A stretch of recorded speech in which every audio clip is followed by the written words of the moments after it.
Kaya ito yung last family picture mo sa amin ng Christmas. Itong video na to is para sa itong tribute ko to sa iyo. Sa dami natin pinagsamahan sa hirap at sa ginahawa. Masakit na lang pagka wala mo. Masaya-separa ko rin natin pagkikita.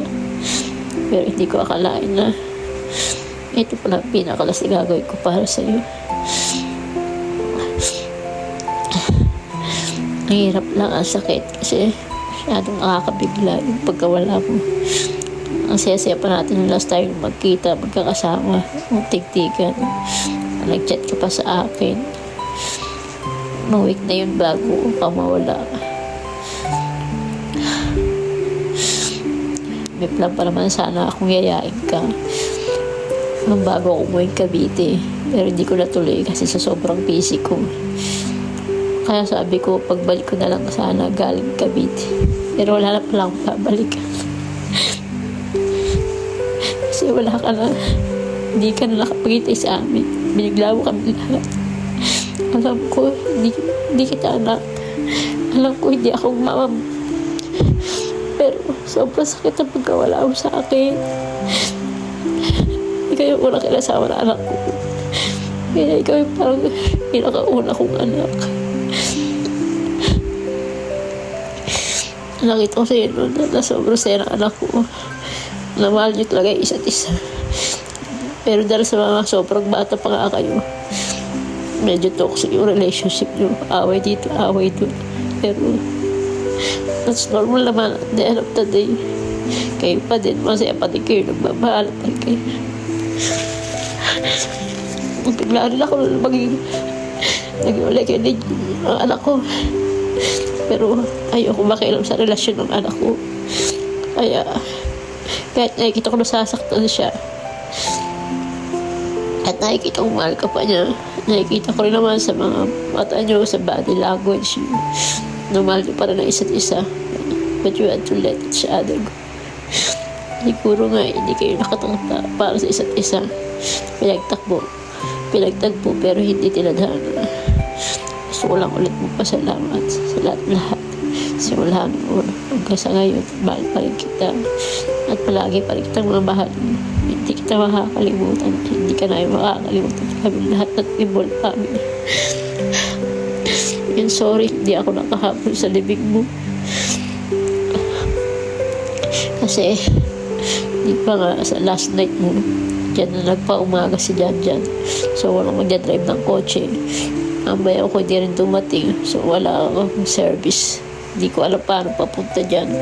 At kahit bumiyahe ako, hindi na rin ako aabot sa oras. Pero huwag kang mag-alala. Kaya may okasyon o wala, papasya lang ka namin dyan. Mahal ka namin. Sobrang sakit. Pero ipilitin namin kayanin. Time will come. Magkikita-kita rin tayo. Mahal na mahal ka namin. Mahal na mahal kita, Mika. Salamat sa lahat-lahat. Ang pagtitiis mo sa amin, pagmamahal mo sa amin, sa pagmamahal mo sa akin bilang mama na Jan, sa pagtulong sa akin bilang mama. Mamimiss ko yung pagtitita mo sa akin. At saka hindi ko makakalimutan yung tinawag mo akong mama for the first time. Na pumayag ako tawagin mo akong mama. Ang saya-saya ng reaction mo, yung facial reaction mo. Ang saya-saya mo, hindi ka makapaniwala. Pumayag ako tawagin mo mama. Deep inside, masaya din ako nun. Ang tinawag mo ko nun. Hindi lang ako masyadong showy. Pero alam ko sa sarili ko na mahal kita. Kaya ginagawa ko, tinatry ko na lang ako kahit tayo sa labas or magpa-pardor o isasama ka kung saan man. Pero mahal kita at alam na Diyos, mahal kita, minahal kita. Hanggang sa muli, paalam. Namiss ka namin lahat na Timbol family. Wala lang mangungulit sa amin. Wala lang biglang magbibideo call o mag-chat o biglang pupunta sa mga bahay-bahay namin kahit anong oras maisipan.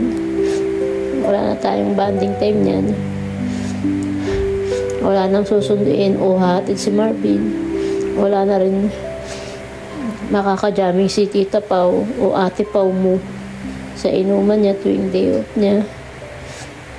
Mamiss ka ng mga bata, lalo na nila Kenji, lalo na si Kenji dahil mula baby pa lang. Alam mo naman na malapit na siya sa sayo. Naging party ka na naman pamilya namin hanggang sa ngayon na 7 years old na siya.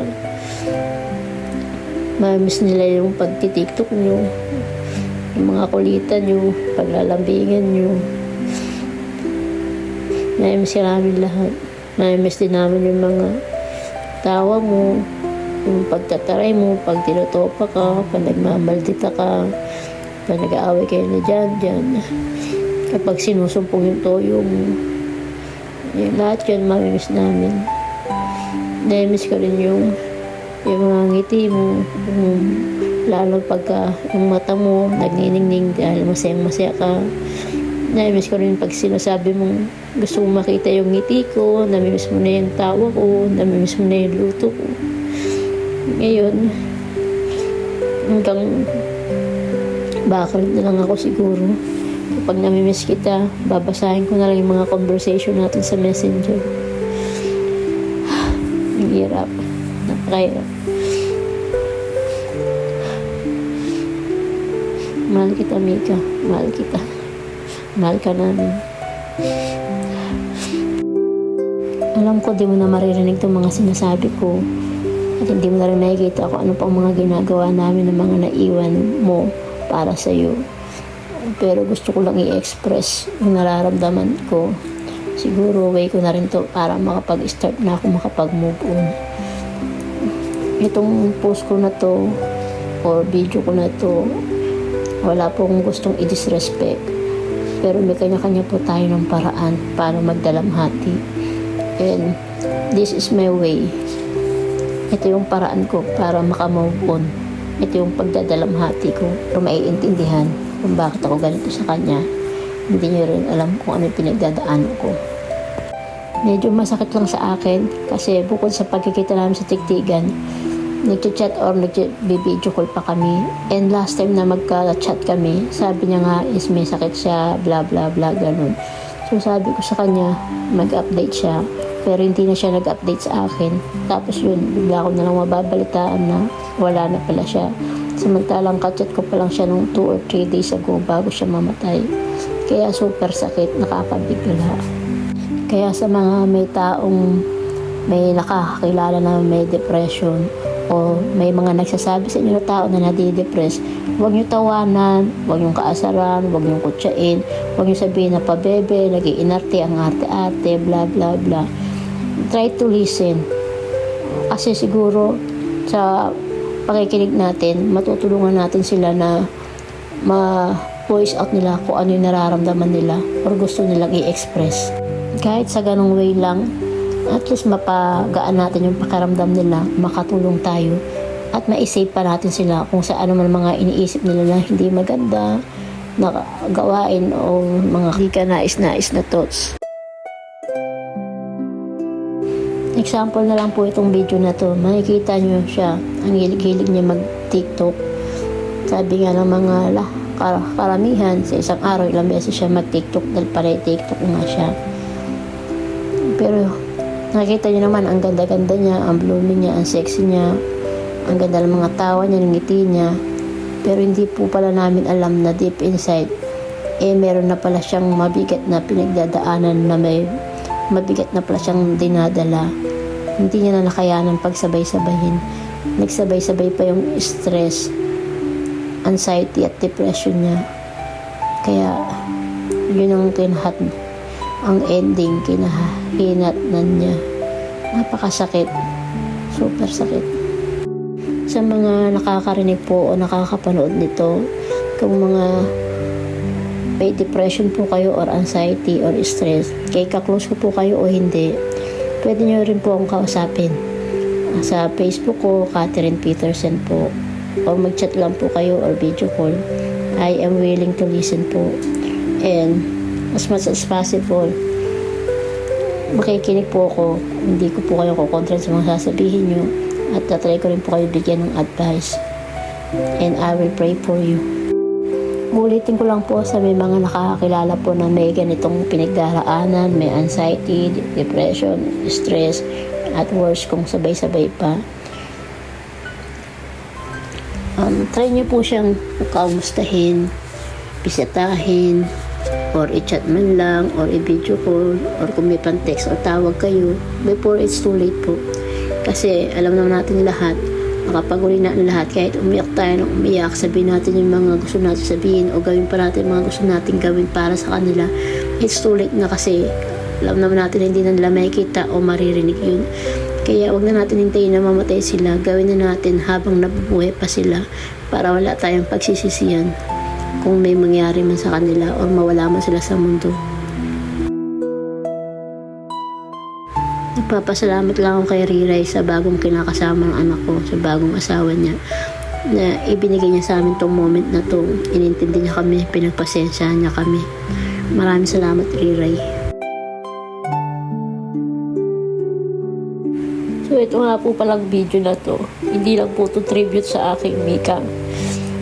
Isa lang din po itong paalala para po sa mga tao na may kakilala na may depression, stress, or anxiety, or kung kayo po mismo yung nakakaranas ng ganun.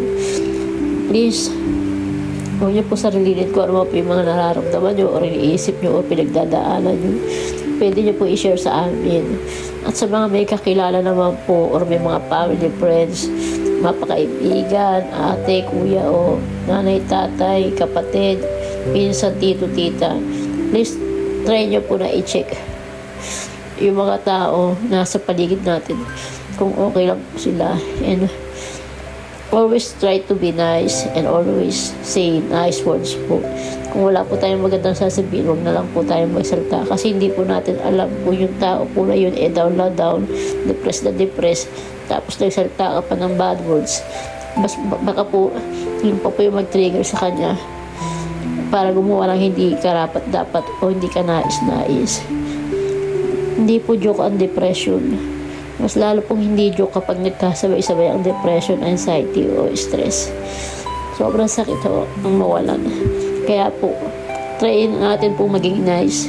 Baka makapag-save pa po tayo ng mga taong may anxiety, depression or stress. Always try to be nice. Always be nice. Yun lamang po, konting paalala lang po sa lahat ng mga taong makakapanood at makakarinig ng aking advice. Maraming salamat po. Pasensya na po kayo at masyado po akong emotional ngayon dahil kakawala nga lang po ni Mika. Hindi ko po siya anak. Una po siyang kinasama ng anak ko. Pero itunurin ko po siya na parang tunay kong anak. Especially wala po akong anak na babae. Kaya ang saya ko po nung maging bahagi po siya ng buhay ko. Yun lamang po. Salamat po sa pag-unawa. No to hate, yes to love. Take care everyone po. Paalam Mika. Hanggang sa muli. Paalam, mahal kita.